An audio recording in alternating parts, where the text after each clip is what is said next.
নোংরা কিছু নায়িকা আছে, তাদের এই ড্রেস আপ দেখে, তাদের স্টাইল দেখে তারাও এইরকম চাচ্ছে। আর তারা 19 জানুয়ারি নিষিদ্ধ করা হয়েছে আমেরিকায় টিকটক। সো এখন আমি একমত, কারণ এই টিকটকের জন্য কিন্তু অনেক ছেলে মেয়ে নষ্ট হয়ে যাচ্ছে বা নষ্ট হয়েই গেছে।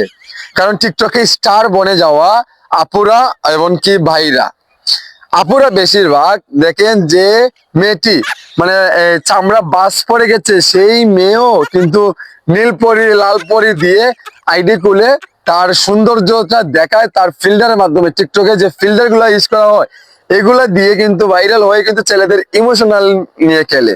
যে মেয়েটির বয়স গেল 45, সে মেয়েটির ফিল্টার লাগিয়ে হয়ে যায় 24 বছর 18 বছরের মেয়ে, যুবতী মেয়ে হয়ে যায়। তো এই মেয়েগুলা কি করে ছেলেদেরকে নিয়ে SMS এর কথাবার্তা বলে, কিন্তু ছেলেদের মানে সবকিছু মিলিয়ে কিন্তু মেয়েদের যে শুধু দোষ তাও না, ছেলেদেরও দোষ আছে।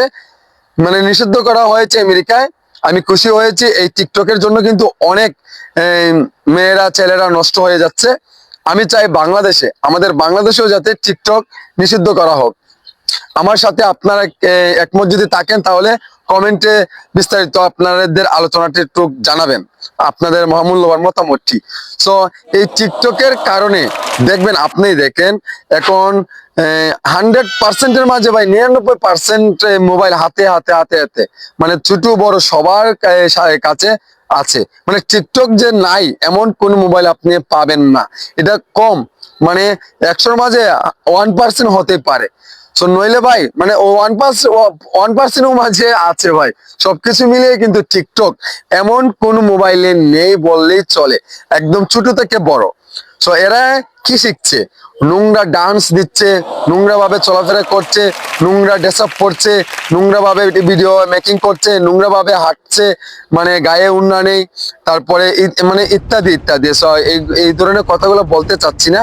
সো আপনারা জানেন এখন বাংলাদেশে যদি এই টিকটকটা নিষিদ্ধ করা হয় তাহলে আমাদের ফ্যামিলিতে বা যারা আছে না কেন, আপনাদের ফ্যামিলি, আমাদের ফ্যামিলি, সবার ফ্যামিলিতে যে মেয়েরা আছে ছেলেরা আছে তারাও কিন্তু একটু শান্তি পাবে। এত মোবাইল থেকে আকর্ষণটা একটু কমবে যাতে এই টিকটক গুলা না দেখলে, কারণ একটা বিনোদনের প্ল্যাটফর্ম, সবাই এরকম ডান্স দেয়, এটা থেকে বন্ধ হবে।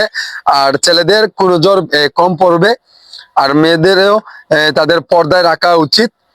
এই টিকটক থেকে বেরিয়ে আসুক, আমাদের ইসলামের যে নির্দেশনা আছে সেটা মেনে চলুক। এই মেয়েদের কিন্তু এই ইসলামের প্রতি যে আকর্ষণটা এটা কিন্তু নেই এই টিকটক প্ল্যাটফর্মের জন্য, কারণ সবাই কিন্তু এখন পর্দাতে থাকতে চায় না। এই ধরনের নোংরা কিছু নায়িকা আছে, তাদের এই ড্রেস আপ দেখে, তাদের স্টাইল দেখে তারাও এইরকম চাচ্ছে, আর তারা নোংরা ভাবে প্রেজেন্ট হচ্ছে এই টিকটকের মাধ্যমে। সো টিকটকটা যদি বন্ধ হয়ে যায় তাহলে আমি মনে করি ভালো হবে।